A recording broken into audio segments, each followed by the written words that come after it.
Hello and welcome to the Steam Release Podcast. I am your host, Dewey Bear, and today the co-host is you, my dear chat. Welcome.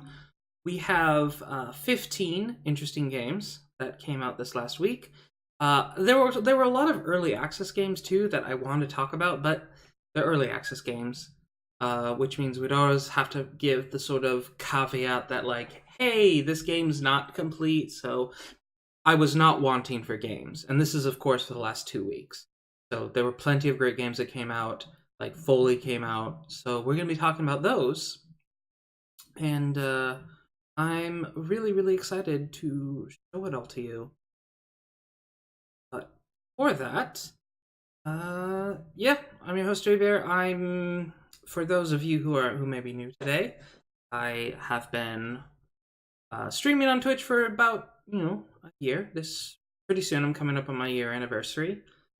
And I started this podcast to let you guys always know about what's out on Steam.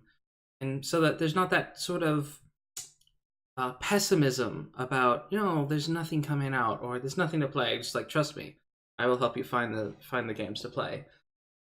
Although I praise Steam a lot, the main reason that this podcast even exists is because Steam does not curate their platform, which results in a lot of trash, a lot of garbage everywhere, and I just sift through the garbage to help find some gems.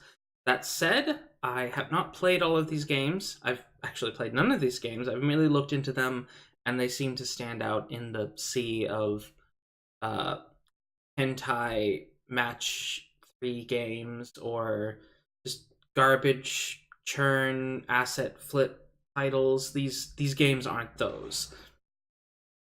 So buyer beware, of course, but I just want to make sure you guys are aware that games exist. So and it took a long time to formulate this list, so I hope you appreciate that you don't have to do that same thing of going through. Anyhow, I'm rambling. What did I play this last week? Please, in chat, let me know what you guys have been up to, because I've been up to Shantae and the Pirate's Curse, which is an older game, but it's pretty darn good if you haven't checked it out. It's just very fun. It's got a lot of innuendos and really well-timed comedy. And it is a sequel, so there's certain events in the game that I'm like, oh, this is referencing back to past events that I have no idea about, which is fine, because, I'm fine with picking up the middle. I'll go get the older game fully. But for now, I'm very much enjoying Shantae and the Pirate's Curse. Oh, I actually beat that boss on my streamed. And I've also, of course, been playing my seasonal favorite, Final Fantasy XIV. Which, y'all know which Final Fantasy XIV is. So, Shantae's and the Pirate's Curse. Very much recommend. I'm not done with it. It's a Metroidvania, but it's been among the less frustrating Metroidvanias I've played. So, not that I've played a ton of Metroidvanias. But, back from that, we have our first game. Let's get on to the release list. Monday, January 14th, we have the title, the game Rift Keeper. This very much looks to be it is apparently a action RPG with roguelite platforming. Yeah. So, you're basically a Rift Keeper. It looks like you're killing ghouls of the night. It has this nice pixel art style, it's clearly been, a lot of work put into this title, and I've gotta appreciate that. A lot of work and effort went into it. It's got some just very smooth style. I don't know about the content. It's been mostly positive, but it doesn't seem to be a particularly long roguelite from what I read in the reviews. It's not particularly long, but the mileage may vary. It is $10. However, what's really nice is that it has been regularly getting updated. It was in early access previously, and the developers seem to be fairly active. The top review is not recommended, however.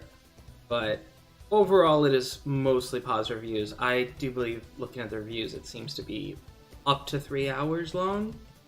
So 3 hours for $9 may not be worth it to you, but it's definitely got some great style, and I'm really looking forward to whatever else Frymore may end up putting out. They also released a previous title, Firewood, which seems to be this more 2D, horror mystery with, pixel graphics and perhaps some Donnie Darko references. So, yeah.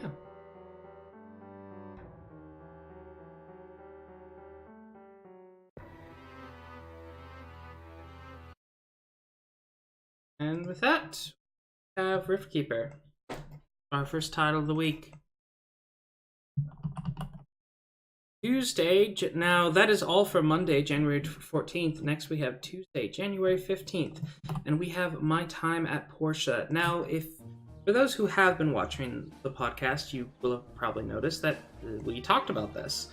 My Time at Portia has been in early access for quite a long time, but it has finally come out of early access, at which point I do believe Rodeo Pie would be much more willing to openly recommend this. She was recommending it in early access, even so, but now that it's out of early access, you're getting a complete product, and hopefully a product that's going to give you a lot of time. These sandbox, I believe the term, like Harvest Moon or Animal Crossing, that was the other one. So it's kind of a combination of Harvest Moon, Animal Crossing.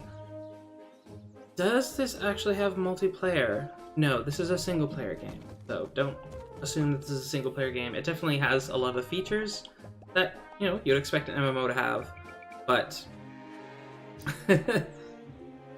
but yeah, it is a fully complete game. I feel like oh yeah, no, games definitely come out of early access. They do all the time. It's just by the time they come out of early access, a lot of the initial hype has sort of died down, because people who were really excited have generally tried it out, which I don't recommend it. If you're super excited for a game, I generally recommend you wait. Unless you really, really, really, really want to check it out, just wait, hold your horses, that way you don't sort of burn out before the game is actually in the ideal state.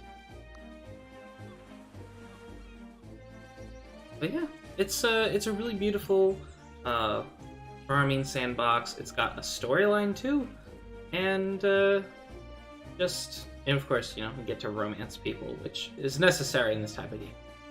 But yeah, it's really pretty. It's got a decent aesthetic. I can't say that it looks exactly like anything else. It's not too dissimilar from stuff, but it's pretty.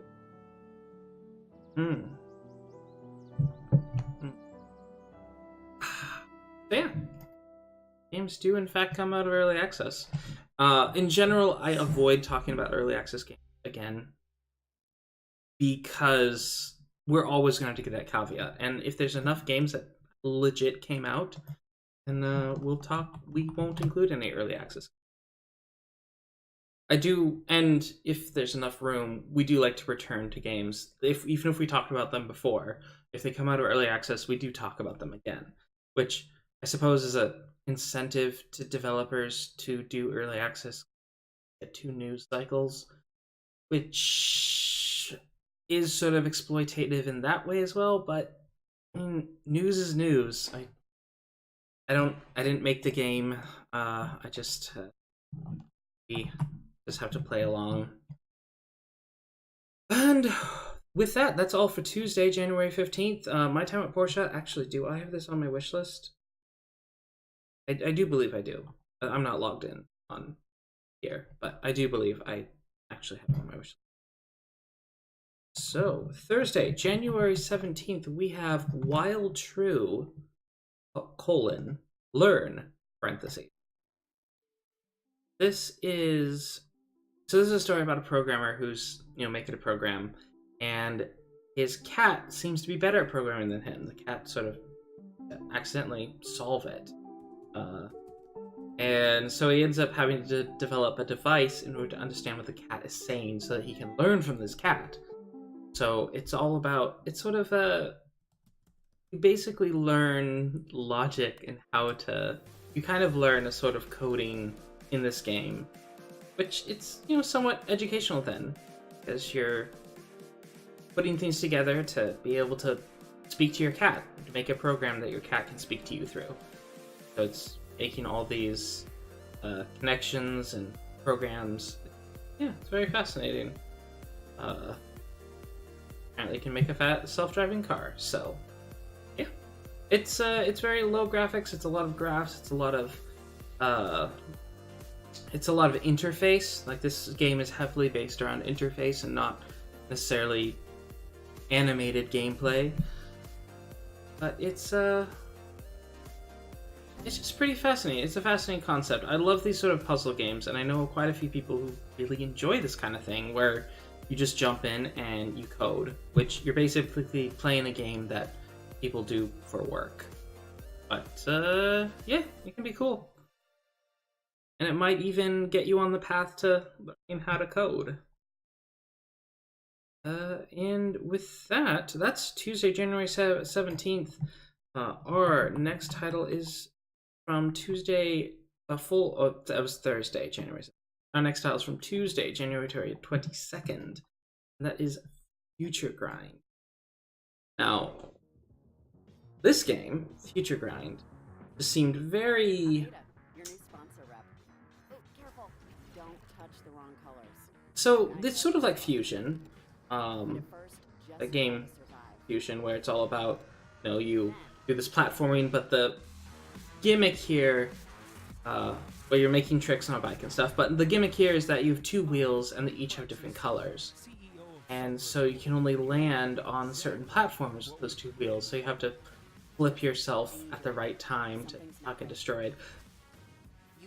Now granted, I've not played every game, but this seems, you know, kind of unique. It's basically taking a formula and tweaking the formula slightly, which, you know, is how innovation happens. Perhaps that's how new genres get created, and it's just pretty neat. It's just, I wouldn't say this is a revolutionary game, but it's just it's got a neat look. It also has a story mode, which of course is the cyberpunk futuristic evil corporations plotline, which, you know, you see it 100 times, but it's interesting nonetheless. Also, might have a pretty decent soundtrack for those who like it. Yeah, FutureGrind does genuinely look really cool. It's, at the very least, it's something you can just spend an evening playing, and, you know, when you don't feel like playing anything else, it's just a nice short session game where it's like, okay, gonna try to beat this next level. Regarding how long you're gonna get out of this game, how much time, it entirely depends on whether you want to go for the high score or how good you are at these games, on, you know, how fast you're gonna get these done. But yeah, FutureGrind.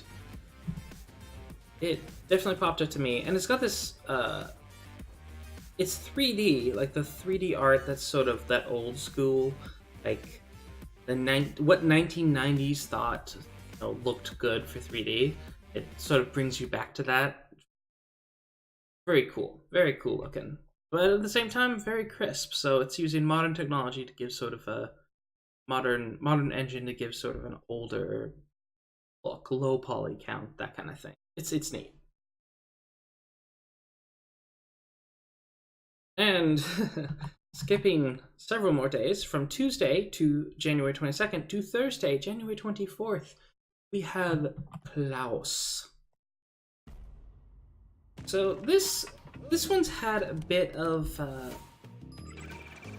I don't know about hype, but it's definitely gotten some, you know, recommendations.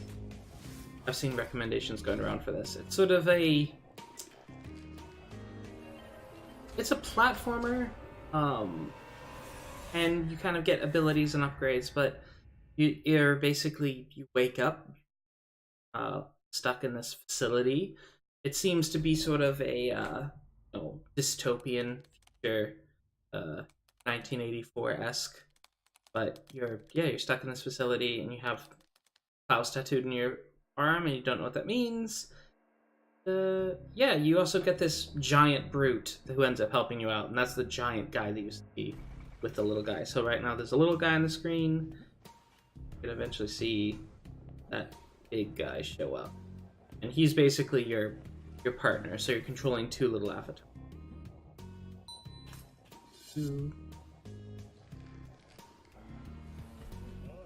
Oh, there we go, yeah. Here he is. I'm always down for another platformer, especially ones that just look neat. This one, for some reason, the aesthetic is really reminded me of VVVV. It's probably just the colors. This is made by KLAUS, which okay, they don't have much on their about page. KLAUS, this is Spanish for the thing. I guess that's a studio name. But yeah, it's got fairly decent reviews. Some people between 3 to 13 hours. Again, with platformers, it depends on how good you are at them, how many hours you're gonna get out of it. It is going for $15.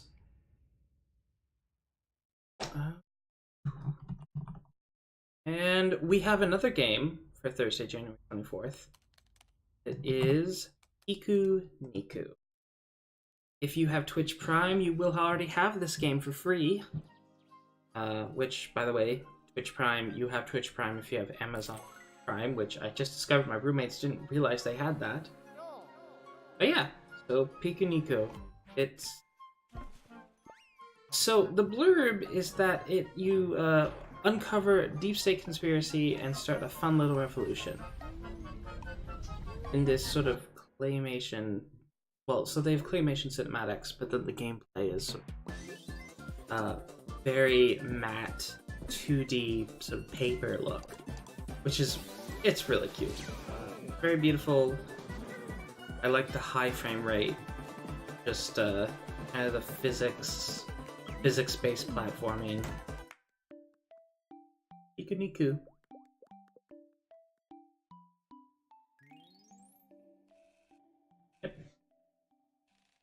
Oh, look, this surveillance. It's cool, it's cute. And I have it on my wish list because I think something fun. It's just wild and non sequitur. Sometimes you need that in your life. Well, a lot of my releases are on Tuesdays and Thursdays. I'm only just realizing that.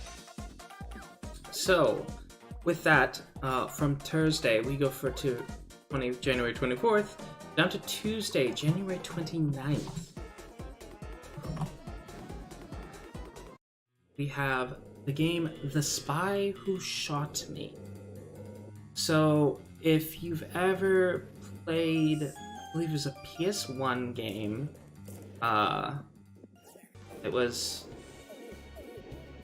Golden Gun? Let's see, 007 Golden Gun, something like that. GoldenEye? Man, wow, really good on my gaming history. But yeah, it's sort of an homage to that. So this is a new game. It's not an old game. This is a new game made by a current developer. But its style is purposely made to evoke the older gen games. Normally, I'm not too keen on games that's like, oh, we're purposefully ugly, which is definitely not easy to look at. Well, it's a whole lot prettier than games back then were, let's just say that. Even though they're trying to evoke that background, it's definitely pretty. They've got good color theory. It's definitely not my aesthetic, but I appreciate that they're really trying to cater to people with that sort of nostalgia. Also, I like that it doesn't take itself too seriously. It's very much a comedy, like, what Get Smart is to 007 is what this is to 007, the game. Yep. So, The Spy Who Shot Me, trademark. It is going for under $10 because it's on discount right now. And it's got overall positive reviews, so if you're not like me and, didn't get into gaming in the late, in the later 2000s, you might want to go back and experience the 90s. As for me, I don't have nostalgia, so I'm not entirely sure that I would really find this particularly enjoyable, and I'm not really a huge fan of shooters, but the amount of love and dedication that went into this, I gotta love it. And then trying to replicate the experience. I appreciate it. And next, we have Wednesday, January 30th. This is definitely something you won't want to miss, and I imagine most of y'all are aware of this, but Subnautica Below Zero. This is the only early access title I'm including here just because it is kind of a big deal.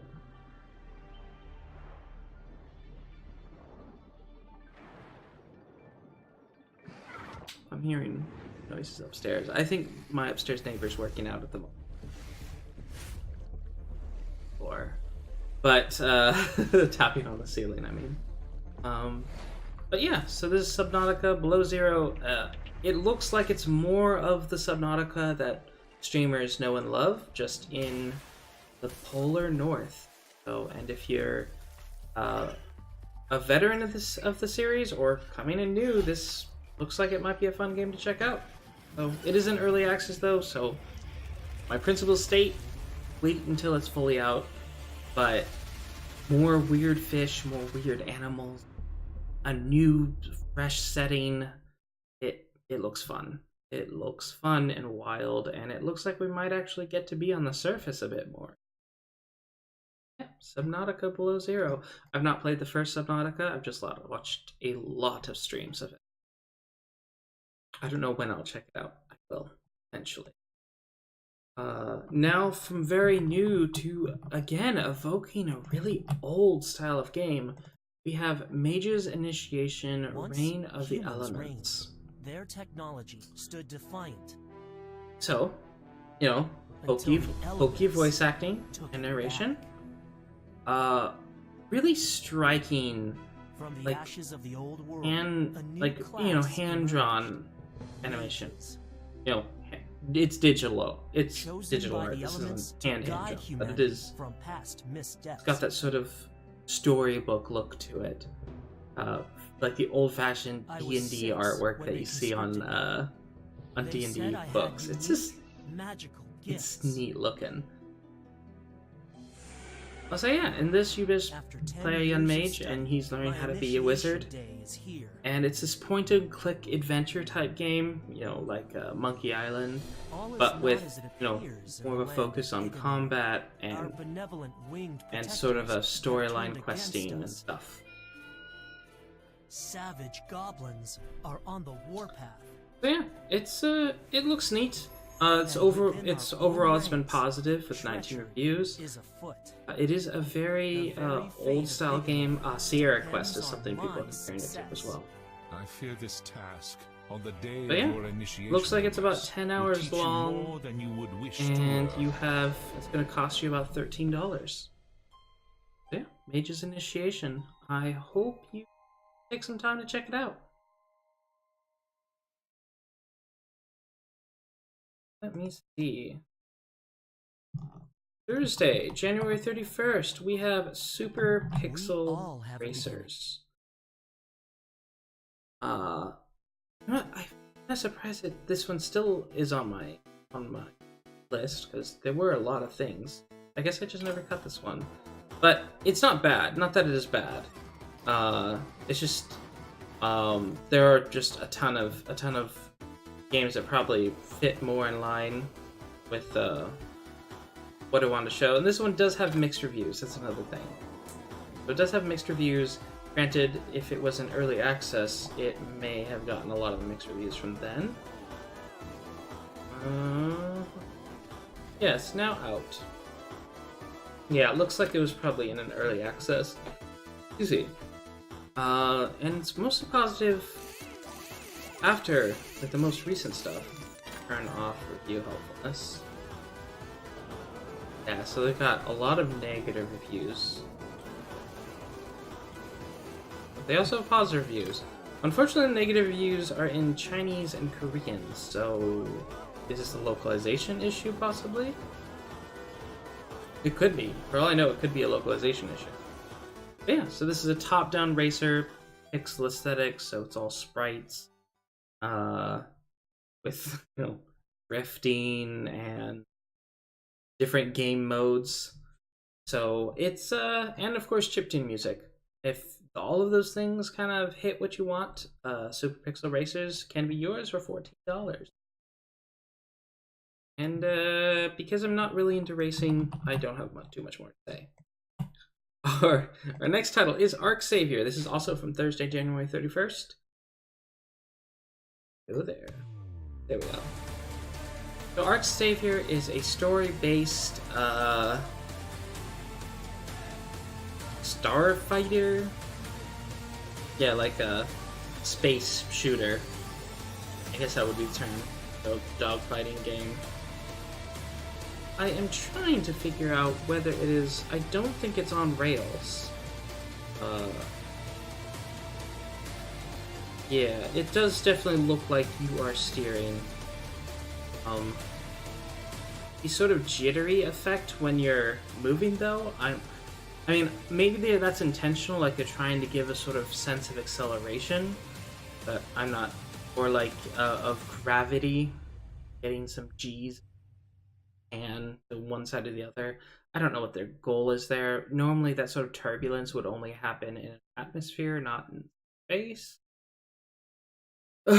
But it does, you know, it looks pretty decent. It's not the most beautiful space shooter I've seen, but indie project, it definitely, it looks good enough to do its part, and the gameplay looks fun. You know, who doesn't like to blow up big ships and yeah, fly around in the space? Yeah, it's a dogfighting game. It looks to be that it was in early access and now it's out, and it's got overall fairly positive reviews. I only see 2 hours. 2 hours on it, and it's going to take you about $15. So, again, not particularly familiar with this genre, but if you have $15 to spare and, you know, an afternoon free, Ark Savior might be your next game. Now, from big to very small, big outer space to the very small.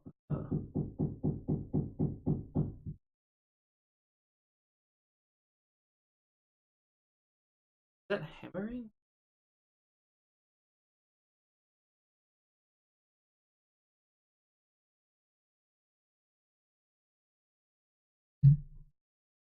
Okay. From very big to very small, we're going to Bleep Bloop.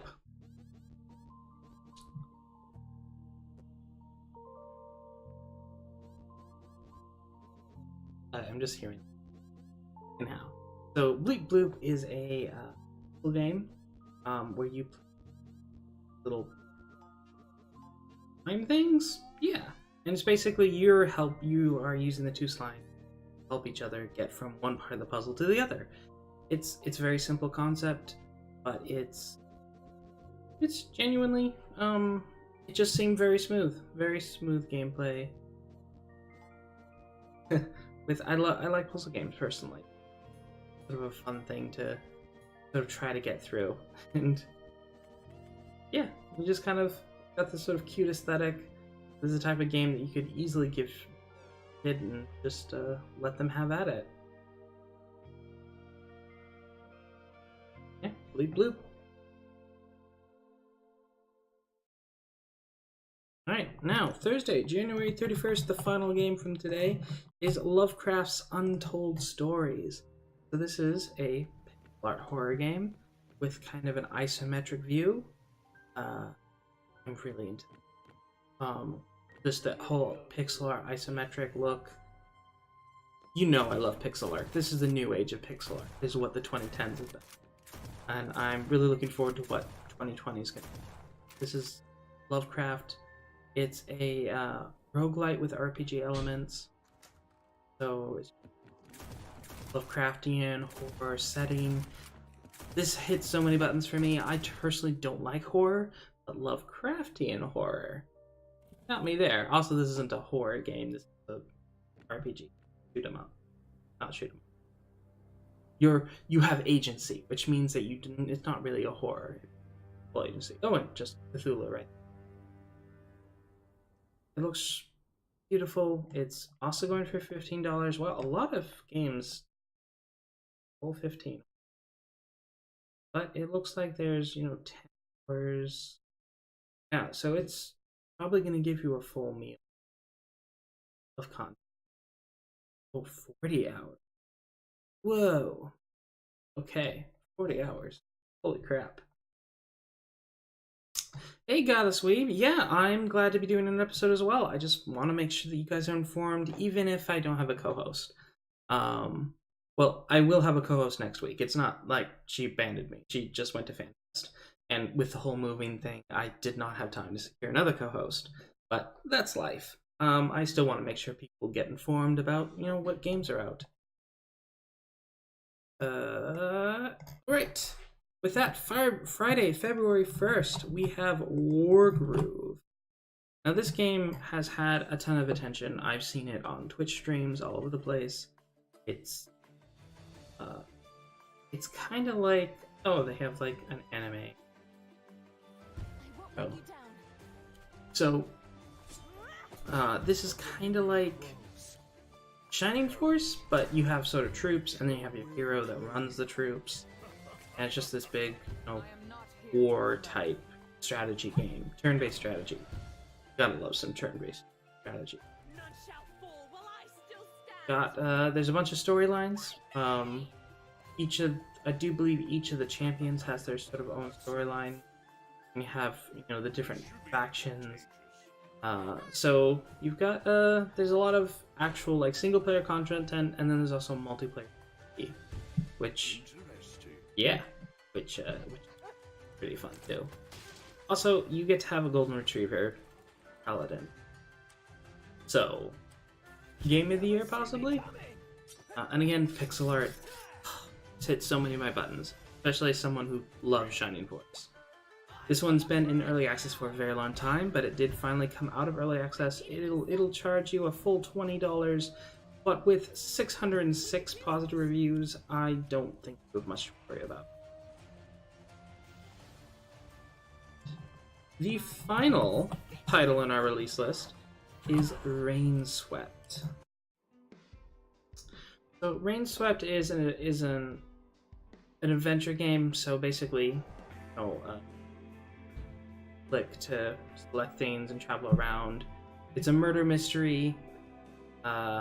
With some relationship drama, both on the investigator's side as well as the victim / perp side, trying to figure out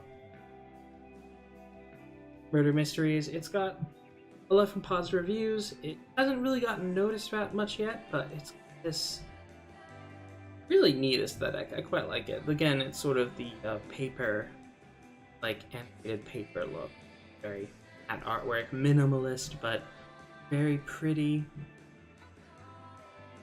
With a really nice ambiance. This might be a depressing game, so probably good with all the rain we've been having. And it looks to be, let me see, I'm seeing 4, 5, 7. It's probably going to depend on how fast you're able to solve the various puzzles. Yeah. Seems probably about 4 hours. 4 hours long of a game. Oh, a lot of beautiful artwork, though.